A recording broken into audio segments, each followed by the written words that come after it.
Assalamualaikum warahmatullahi wabarakatuh. Anak-anakku para santri, hadirin hadirat dan segenap pemirsa TV One yang saya cintai. Sekarang ini banyak orang merasa pintar, tapi sedikit orang pintar merasa. Merasa pintar itu sering menimbulkan kesombongan, tapi pintar merasa itu sering menimbulkan kebijakan. Nah, tidak bisa kita mendidik orang cinta fakir miskin cuma lewat seminar, simposium, dibacakan makalah, dibicarakan penderitaan orang lapar, tapi yang pidato orang kenyang semua. Dari mana kepekaan itu mau tumbuh? Nggak bisa kita ngajar anak berenang cuma di teori, nggak pernah dibawa ke kolam. Nah, ini puasa secara direct, rasakanlah lapar dan haus, enak apa enggak? Kalau kau tahu lapar haus nggak enak, laparmu sebentar, hausmu sekejap. Jika maghrib datang, lapar hilang, haus lenyap. Non saudara-saudaramu yang terkapar di kolong-kolong jembatan, janda-janda tua yang merintih kelaparan, tiap hari merasakan seperti ini tanpa tahu kapan hidup dan nasibnya akan berubah. Dari situ timbul kepekaan, kepekaan membangun kepedulian, dan kepedulian biasanya menciptakan semangat kebersamaan. Itu yang orang tua kita istilahkan, ringan sama dijinjing, berat sama dipikul, duduk kita sama rendah, berdiri pun kita sama tegak. Nah, sebab itu dalam hadis kursi Allah Subhanahu wa ta'ala menyebutkan ada golongan yang dicintai Allah. Salah satunya adalah uhibbu ahlas sakha. Aku cinta orang yang pemurah. Aku cinta orang yang ringan tangan. Aku cinta orang yang suka memberikan bantuan kepada orang-orang yang memerlukannya. Wa hubbi lil fakiri syakhi asyad. Tapi aku lebih cinta lagi kepada orang miskin yang pemurah.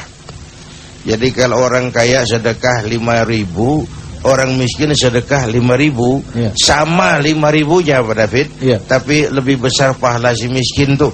Karena buat si kaya apalah artinya uang 5.000, tapi buat si miskin dia mesti peras keringat, banting tulang, namun dia berani, seperti beraninya yang kayak tadi itu. Kira itu. Ya. Bagaimana puasa membangun kepedulian dengan merasakan lapar dan haus. Ya. Pak Kiai, tapi bicara mengenai kepedulian sosial, Pak Kiai, tadi dikatakan bahwa Kiai, dengan kita berpuasa kita bisa melatih diri kita seperti anak. Kalau mau belajar berenang jangan teori saja. Dengan menahan lapar ini salah satu bagian. Tapi kenapa zaman sekarang banyak orang yang melaksanakan ibadah puasa, tetapi hatinya kok masih belum terketuk gitu, hatinya masih keras saja. Ya. Kiai, silakan Kiai. Seperti tadi subuh kita sampaikan bahwa orang terjebak kepada rutinitas ritual. Ibadah dilaksanakan hanya untuk menggugurkan kewajiban. Ya.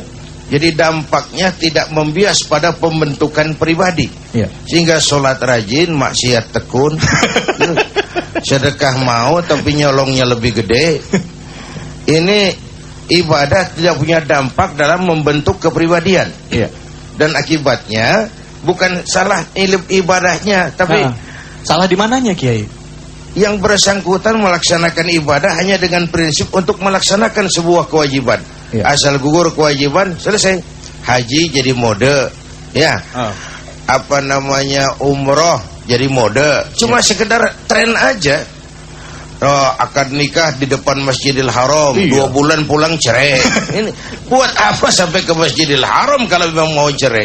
Ini kan tren-tren yang sebenarnya pada akhirnya membuat image yang tidak baik terhadap nilai-nilai agama kita. Islam sendiri, iya gitu, Kiai. Kiai, seperti apa sih Rasulullah SAW mencontohkan kepada kita, Kiai, dalam bersikap, bertingkah laku, atau mungkin para sahabatnya, mungkin pada kesempatan sore hari ini nih, khususnya buat jamaah yang saat ini mungkin lagi menunggu waktu berbuka. Dari tadi saya udah bilang, Kiai, ada yang sekarang lagi ngeliatin meja makannya, ada yang bolak-balik dapur, ada juga yang ngapa-ngapain. Ada nggak cerita yang bisa menginspirasi kita, Kiai? Kalau soal berbagi, ada satu riwayat. selesai sholat Rasulullah tuh langsung pulang. Ya. Tidak wirid, tidak zikir. Sahabat heran. Lalu tidak lama Rasulullah datang lagi ke masjid lagi, lalu ditanya, kenapa tadi tidak zikir dan doa ya Rasul? Beliau jawab, tadi selesai sholat saya ingat di rumah tuh ada uang 2 dirham, belum saya sedekahkan. Saya nggak kepengen uang tuh nginep jadi pikiran. Allah. Saya cepat-cepat pulang, saya sedekahkan. Sekarang sudah nggak ada apa-apa di rumah, saya tenang. Ayo kita wiridkan, teruskan wirid kita. Nggak ada apa-apa, tenang. Kalau kita kan gedabak-gedubuk. Ya ampun, lihat tabungan, lihat berapa, tinggal berapa, nggak cukup aja kita stres ya, kebanyakan. Apalagi di sini nih, yang anak-anak perantau yang nyampe di sini lihat tabungannya udah mau habis ya, gitu. Belum ada kiriman. Ada yang belum dapat kiriman? Hah? Ada, adanya pelan banget. Tapi di sini enggak lah, di Santan sini. Kiai, nanti kita akan lanjutkan lagi Kiai. Ada satu pertanyaan tadi Kiai yang begitu menggelitik, yaitu bagaimana dengan orang-orang yang saat ini dia berjalan ibadah, menjalankan ibadah puasa. Kayak Kiai bilang tadi, ibadah jalan, maksiat juga tekun. Nah, ibadah jalan, sodakoh jalan, korupsi juga jalan. Mereka menganggapan bahwa sambil korupsi dia bisa sodakoh, bisa ngilangin dosanya. Bener nggak? Tapi jawabnya nanti Kiai. Jangan kemana-mana, tetaplah di Tablik Akbar 1431 Hijriah.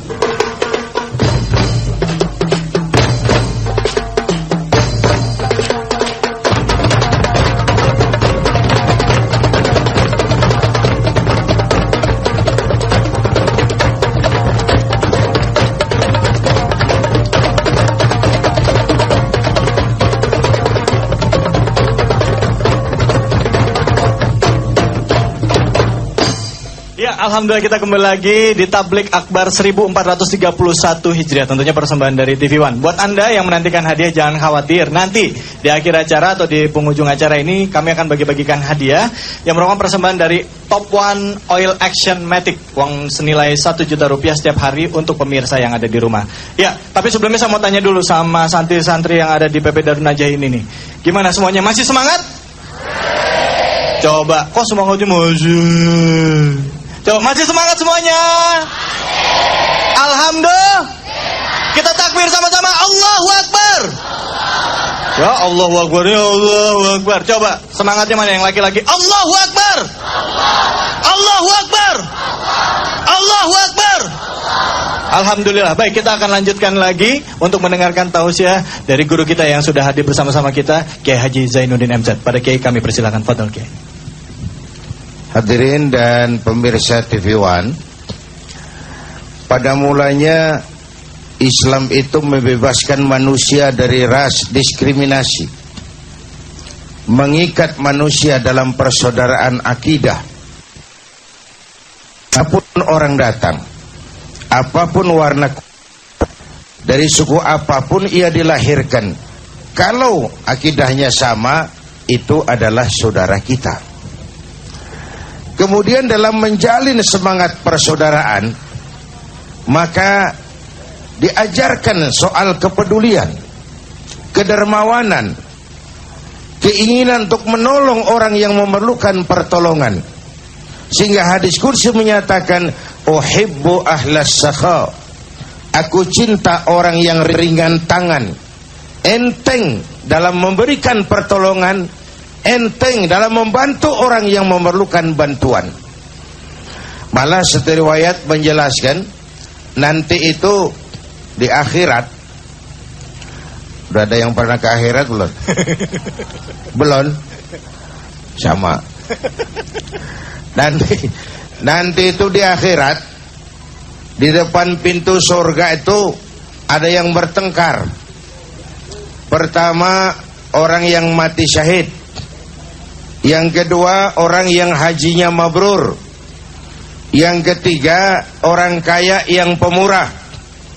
Dan yang keempat, orang alim. Ini masing-masing merasa berhak lebih dulu masuk ke surga.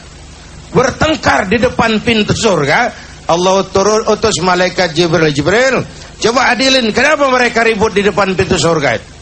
Turun malaikat Jibril, ini kenapa sih ribut di depan pintu surga sini? Pak Jibril, akrab banget kayaknya pakai Pak Jibril. Masing-masing kami merasa berhak lebih dulu masuk ke surga. Oh begitu? Iya. Memangnya apa sih amalan kamu waktu di dunia? Kok masing-masing merasa berhak lebih dulu masuk surga? Coba sini yang pertama, sampean Mas sini. Dari Jawa ini yang pertama dipanggil. Sini. Apa amalan kau waktu di dunia sampai merasa berhak lebih dulu masuk surga? Ya malaikat Jibril, saya waktu di dunia pergi haji. Haji saya alhamdulillah mabrur.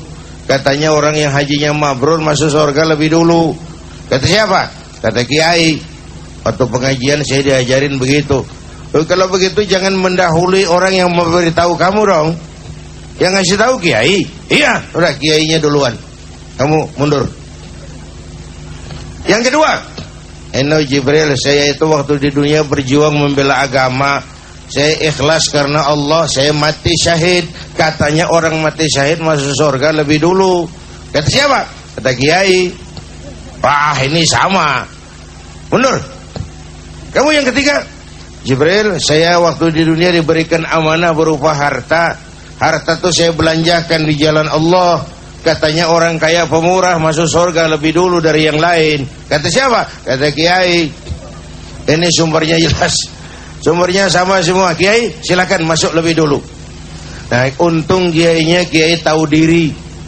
Gak mentang-mentang disuruh lantas nyelonong aja. Kata Kiai, sebentar dulu Pak Malaikat. Ini memang semua saya yang kasih tahu itu.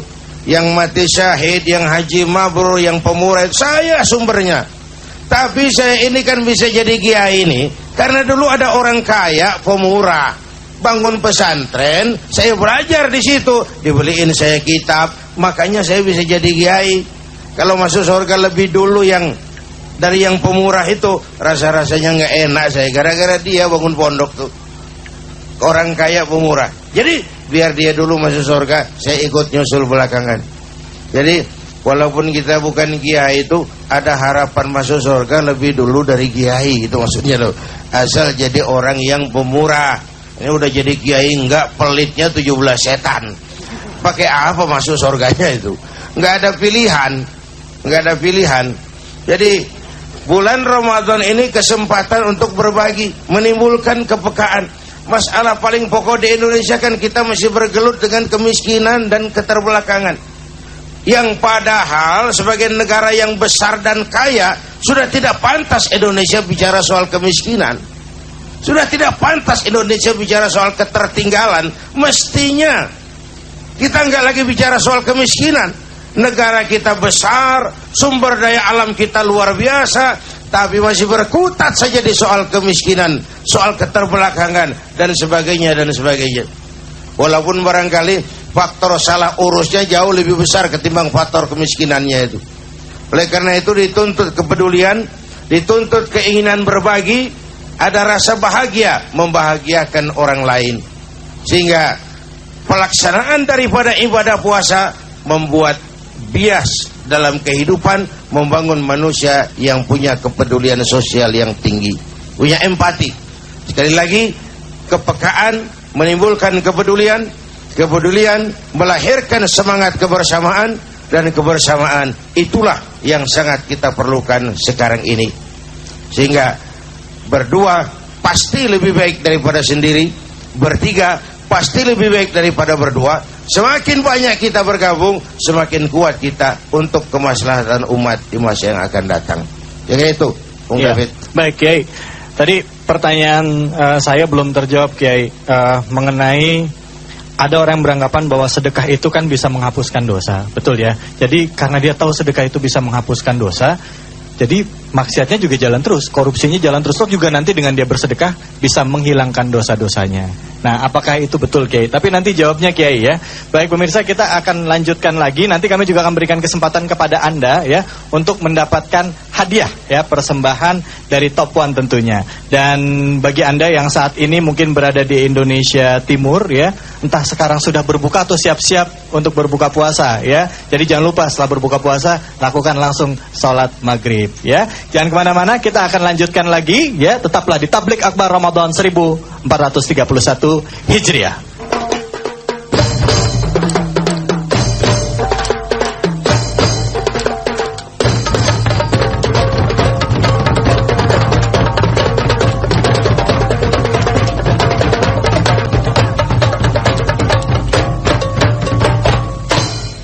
Alhamdulillah kita kembali lagi di Tablik Akbar Ramadan 1431 Hijriah. Kita takbir sama-sama, Allahu Akbar.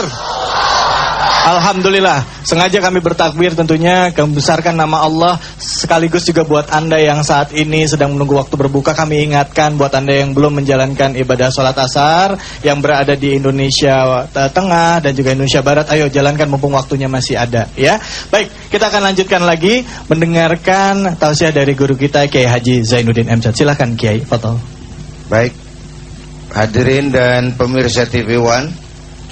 Tadi ada pertanyaan dari Bung David tentang orang yang sedekah lalu beralasan, orang yang korupsi lalu beralasan toh nanti kalau dia bersedekah dosa korupsinya bisa terhapus.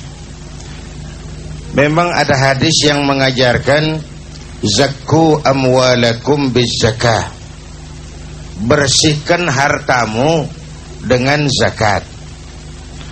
Kata-kata membersihkan itu memberikan gambaran tentang sesuatu yang pada awalnya memang bersih lalu terkena kotoran. Itu yang bisa dibersihkan. Sarung saya kena kain, sarung saya kena tanah.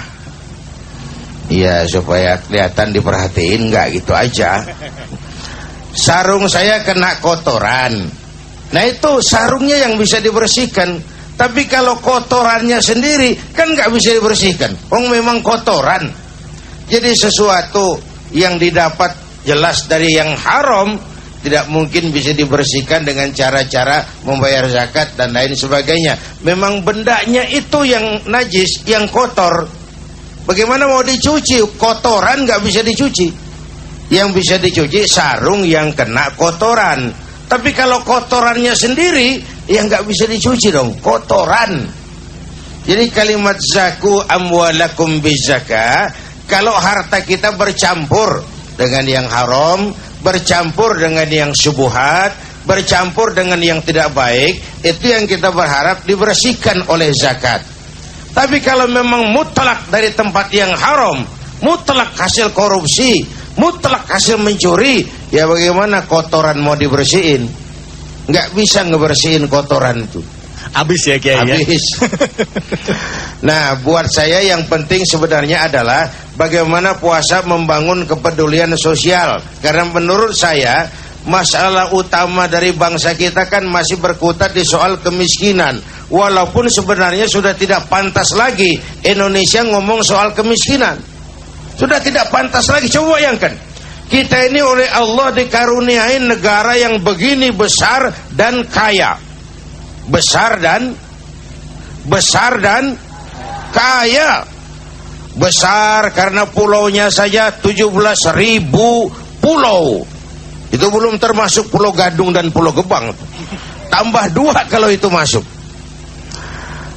Dan kaya. Anak-anakku santri, lihat Indonesia kita ini, buminya subur. Di atas perut buminya segala tanaman hidup. Pernah teman saya orang Arab bilang, Indonesia guys, Indonesia hebat. Apanya mas, kata saya? Tanahnya subur, tongkat ditanam jadi pohon, namanya singkong. Tongkat ditanam jadi pohon. Kami Arab dia bilang pohon ditanam jadi tongkat. Mati itu pohon. Tanahnya subur. Di bawah perut buminya, Masya Allah, gas, minyak, batu bara, lumpur, apa lagi? Dahsyat. Lautnya kaya, hutannya kaya. Kekayaan negeri ini kan harus digunakan bagi sebesar-besar kemakmuran rakyat. Itu amanat pasal 33. Kalau disalahgunakan, pastilah ada efek lain yang menyebabkan yang nitip ini, Indonesia ini, kurang senang kepada kita. Jadi yang terjadi sebenarnya bukan kemiskinan, pemiskinan. Kemiskinan struktural, bukan kemiskinan kultural. Secara struktural, akibat sebagian kita salah urus. Hadirin yang saya hormati, pemirsa TV One yang saya cintai, karena itu kepedulian sosial diperlukan. mengikut mengatasi masalah besar yang kita hadapi sebagai bangsa. Dan kemiskinan moral jauh lebih bahaya dari kemiskinan ekonomi. Kan tidak kurang presiden kita sendiri belakangan mengajak para ulama berjihad memperbaiki akhlak bangsa. Saya jadikan catatan itu. Artinya apa? Akhlak bangsa sudah di ujung tanduk. Akhlak bangsa sudah dalam taruhan. Baik akhlak kepada Allah, akhlak kepada sesama manusia, maupun akhlak kepada lingkungan kita hidup. Akhlak itu kan akhlak kepada Allah. Bagaimana caranya? Jangan menyekutukannya dengan sesuatu, jangan menyembah kecuali hanya kepadanya. Lalu akhlak kepada sesama, membangun kerukunan antar umat seagama, kerukunan antar umat beragama, dan kerukunan antar umat beragama dengan pemerintah. Lalu yang ketiga, akhlak kepada lingkungan hidup, menerjemahkan watak rahmatan lil alamin. Kita tidak ramah kepada alam, jadi pantas kalau alam pun tidak ramah lagi dengan kita. Kita tidak mengembangkan sikap rahmatan lil alamin, jadi pantas alam pun tidak ramah lagi dengan kita.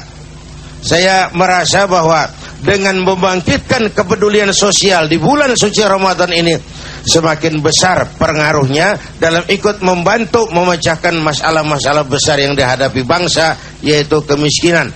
Dan lebih bahaya dari kemiskinan ekonomi adalah kemiskinan moral. Betul. Ya. Baik, terima kasih banyak Pak Kiai. Tentunya kita semua juga pasti ingin tahu lagi ya, khususnya di sini banyak pelajar, Kiai. Apa sih hal simpel atau hal yang paling mudah yang bisa kita lakukan untuk melatih diri kita agar kita bisa menjadi manusia-manusia yang kelak, Kiai, benar-benar memiliki jiwa dermawan, khususnya untuk anak-anak nih. Atau bagaimana saya punya anak, saya melatih anak saya, mendidik anak saya dengan cara seperti apa, Kiai? Ya, buat Anda pemirsa, buat Anda yang ingin tahu jawabannya jangan kemana-mana. Nanti kita akan bicara lebih banyak lagi, dan juga nanti kita akan bicara juga bahwa Rasulullah sebagai salah seorang nabi dan juga rasul yang terakhir mengajarkan kepada kita untuk mencintai anak yatim dan juga mendidik anak-anak kita dengan cara yang baik. Tetaplah di Tablik Akbar Ramadan 1431 Hijriah.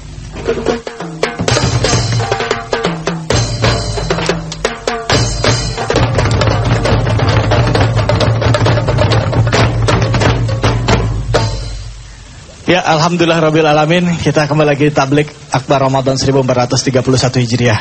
Beruntunglah kita karena kita masih bisa dipertemukan dengan bulan suci Ramadan.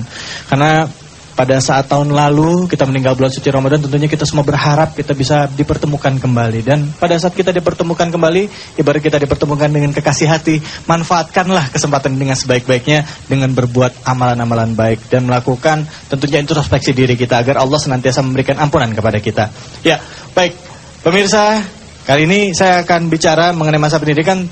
Tidak salah ya, karena kali ini kita ada di PP Darun Najah, ada Kiai Haji Ma'ruf Amin. Kiai, mungkin Kiai boleh berdiri. Kiai, saya mau tanya-tanya sedikit sama Kiai. Sebagian besar konsep pendidikan di Indonesia, ya, sebagian besar itu teori, ya, atau hanya melatih otak. Tapi kalau bicara mengenai akhlak, bicara mengenai agama, itu kan nggak cukup hanya dengan teori, tapi juga harus dengan contoh, aplikasi, ya, pelaksanaan. Ada nggak yang diajarkan di sini yang mungkin bisa jadi pelajaran buat pemirsa yang ada di rumah? Silakan, Kiai. Itulah sangat beruntung para wali santri, terutama yang anak-anaknya dididik di pesantren. Karena di pesantren itu dididik dan diajar. Kalau ilmu pengetahuan itu namanya diajar, tapi kalau pendidikan itu dibiasakan lama-lama menjadi terbiasa. Seperti pendidikan ikhlas, ya, bagaimana anak-anak itu saling menghargai yang lain semata-mata karena Allah. Dia ikhlas untuk disuruh nyapu oleh kiainya karena dapat pahala dari Allah.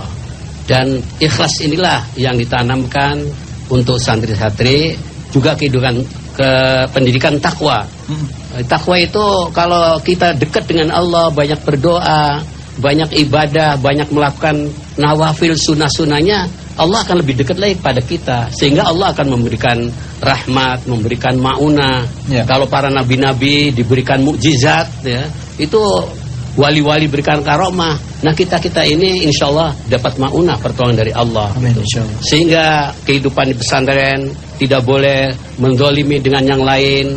Juga guru-guru pesantren harus sederhana, kiainya juga harus sederhana, dan pola hidup pesantren ini kalau dicontoh oleh pejabat-pejabat, oleh para pemimpin-pemimpin saat sekarang ini, saya kira tidak ada orang yang dapat musibah, yang dapat kesulitan, krisis pangan, tidak ada, karena Allah akan memberikan rezeki dari langit. Allahu Akbar. Insyaallah mudah-mudahan didengar langsung nih oleh para pejabat-pejabat dan juga pemimpin yang saat ini menyaksikan TV One ya. Amin insyaallah, kesederhanaan itu. Termasuk juga para santri ditanamkan jud. Ini pada bulan puasa itu untuk, maksudnya jud itu apa tuh? Jud itu untuk dermawan. Wa mimma razaqnahum yunfiqun, sebagian rezeki yang didapat dari santri, padahal santri rezekinya nggak banyak, diinfakkan. Subhanallah. Untuk Allah. Gitu. Rezeki yang diterima santri, diinfakkan. Diinfakkan. Ini kan mereka belum bekerja, Kiai. Mereka tapi sedikit. Yakin bahwa itu akan dapat berkah. Orang tuanya nanti akan dapat berkah dari Allah, rezekinya nanti akan bertambah. Amin ya Allah, amin. Maka dengan rela karena keikhlasan dengan pendidikan ini, dan di pendidikan pesantren kita harus bersyukur orang tua yang pesantren karena tidak ada tawuran. Meskipun anak ini dari berbagai daerah, satu kamar dicampur, tanamkan tidak boleh mendolimi, harus kasih sayang dengan yang lain. Yang senior sama yang junior, dengan yang adik. Saling membantu, saling menolong. Kalau sakit bukan orang tuanya yang menolong, terlebih dahulu teman-temannya. Jadi sehidup seperjuangan. Itulah maka para alumni pesantren itu kalau keluar di masyarakat sangat rindu dan saling menolong di tengah masyarakat. Inilah pendidikan pesantren. Mudah-mudahan pola pendidikan di Indonesia ini, kalau Indonesia makmur, subur, aman, itu harus diperbanyak sistem pendidikan pesantren di mana-mana. Subhanallah. Paling tidak sistem pendidikan pesantren itu seperti pendidikan umum juga bisa mengikuti sistem pendidikan di pesantren. Terima kasih banyak, Kiai. Ini orang banyak yang takut masukin anaknya ke pesantren ya di kota-kota besar karena isunya nanti jadi teroris, Kiai. Nah itu gimana, Kiai? Kita sebagai pembina pesantren hakul yakin bahwa itu semuanya isu-isu, hanya fitnah. Dan fitnah itu tujuannya untuk melemahkan kader-kader bangsa yang belajar di pesantren, supaya bangsa Indonesia masa akan datang nggak usah belajar di pesantren, sehingga Indonesia mudah dijajah oleh orang asing. Allah. Jadi kita jangan takut untuk belajar di pesantren. Setuju semuanya? Iya. Baik, Allahu Akbar. Allahu Akbar. Baik, untuk kemajuan umat Islam dan juga kemajuan bangsa kita. Terima kasih banyak Kiai Haji Ma'ruf Amin. Ya, baik, kita akan memberikan kesempatan nih buat jamaah atau para santri yang ada di sini untuk bisa bertanya langsung entah kepada Kiai Haji Ma'ruf Amin atau kepada Kiai Haji Zaiduddin MZ. Tuh, silakan siapa yang mau bertanya? Siapa? Oh, Adik, silakan. Namanya siapa? Langsung pertanyaannya, Adik. Bismillahirrahmanirrahim. Assalamualaikum warahmatullahi wabarakatuh, Ustaz. Waalaikumsalam warahmatullahi wabarakatuh. Duh, jadi malu nih masuk TV.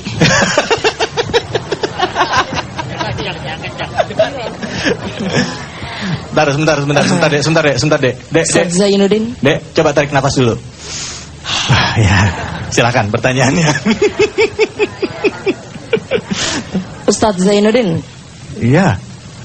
Ustaz. Jadi gini, Ustaz. Ada orang kaya. Dia ini mau sedekah, Ustaz. Nah, setengah dari harta yang mau dia sedekah. Sebentar, Dek. Mohon maaf saya potong. Namanya siapa? Dani Dwi Saputra. Dani Dwi Saputra. Dwi Saputra. Dari mana kamu asalnya? Dari Jakarta Barat. Dari Jakarta Barat. Dani Dwi Saputra. Oke, silakan. Dilanjutkan lagi. Jadi setengah dari hartanya itu, Ustaz. Pertama, setengah dari harta dia jerih payah dia sendiri, Ustaz.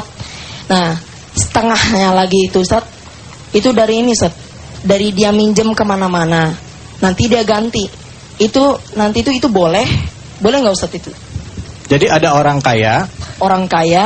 Dia mau menyedekahkan hartanya.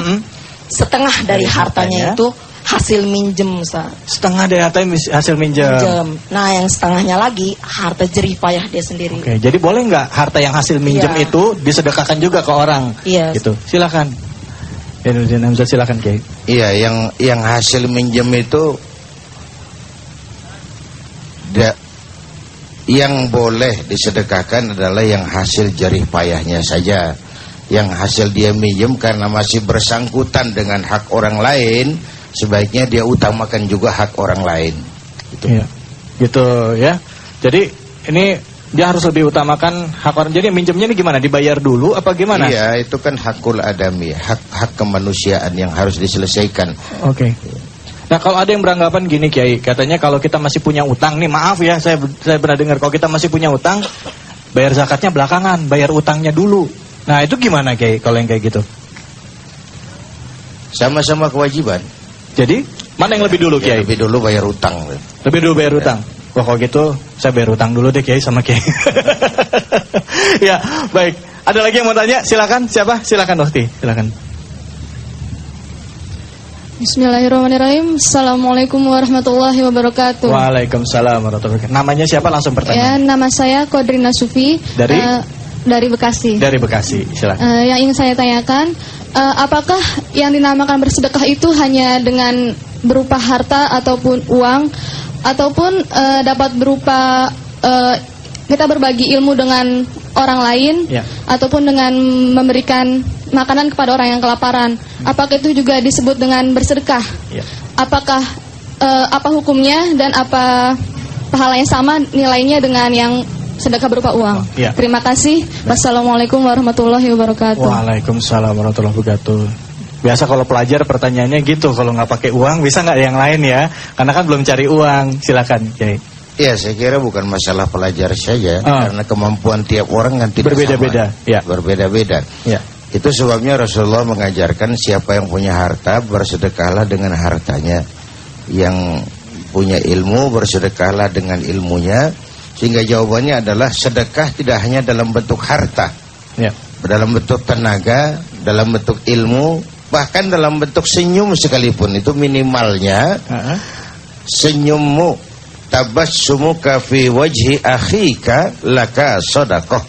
Senyummu kepada temanmu itu adalah sedekah. Jadi kalau pakai duit belum bisa ya sedekah. Senyum aja, banyak senyum aja.